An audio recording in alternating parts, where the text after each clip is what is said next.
Part 34.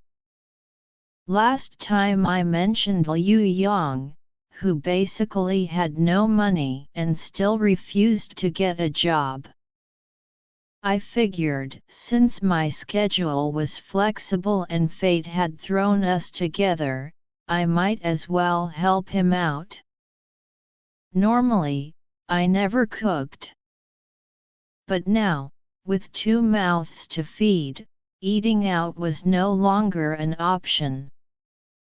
So I spent $28 at the 99 Ranch Market on a heavy cast iron wok, then hit up the Dollar Tree for a spatula, bowls, and a kitchen knife.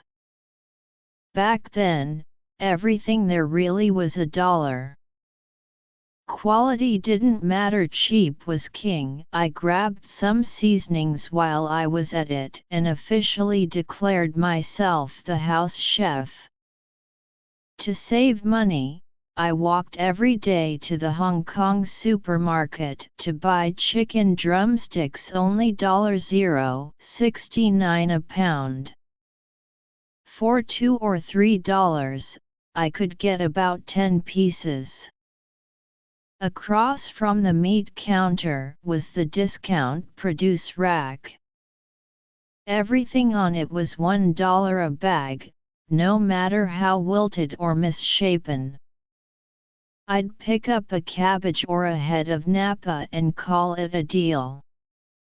And because I was determined to appear different from the others, more disciplined, more dignified, I refused to use the landlord's free cooking oil.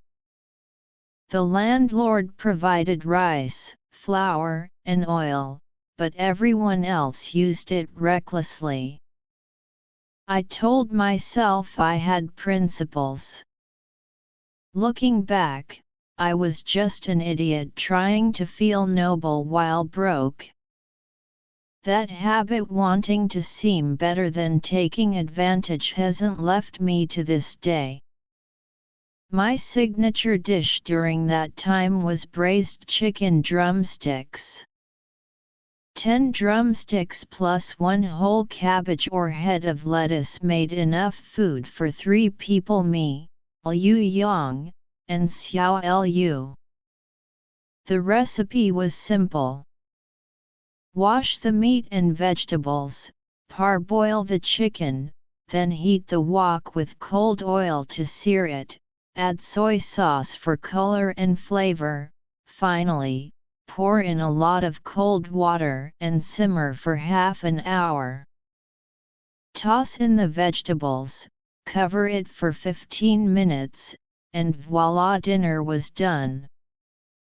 Xiao Lu was about our age, the last one to move in, and since the house was full, he lived in the garage, a tin-roofed shed. His only real hobbies were playing Honor of Kings on his phone and smoking White 7 Wolves cigarettes. He had just quit a kitchen job as a fry assistant. Summers in Los Angeles were brutally hot. Whenever Xiao Lu saw me awake, he'd sneak into my room to borrow the air conditioning. The landlord's rule was that everyone had to chip in $1 a day for the central AC. If even one person didn't pay, the air stayed off. Back at the nursing home, the old lady I mentioned earlier finally passed away. Her room was empty now, the nameplate by the door left blank. A janitor was scrubbing it clean from top to bottom. A notice appeared in the hallway. Memorial service for Mrs. on March 14th. I knew it was for her, the one who had rallied for a week after her final moment. Her traces in this place were already fading. Now it's March 15, a sunny morning with a cool breeze. I'm standing outside my room on the concrete walkway. Across the street, a row of restaurants is cooking something that smells heavenly: tea, eggs, maybe, or roast duck in salty soy sauce. The aroma makes me both hungry and nostalgic. Today is bath day. All patients in bed take turns bathing today. My schedule is Wednesdays and Saturdays.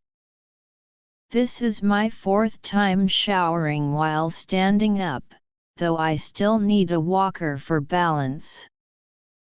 It's progress better than the days when I had to sit.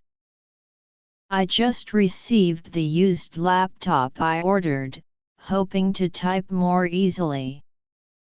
But it turns out my phone and tablet are still better.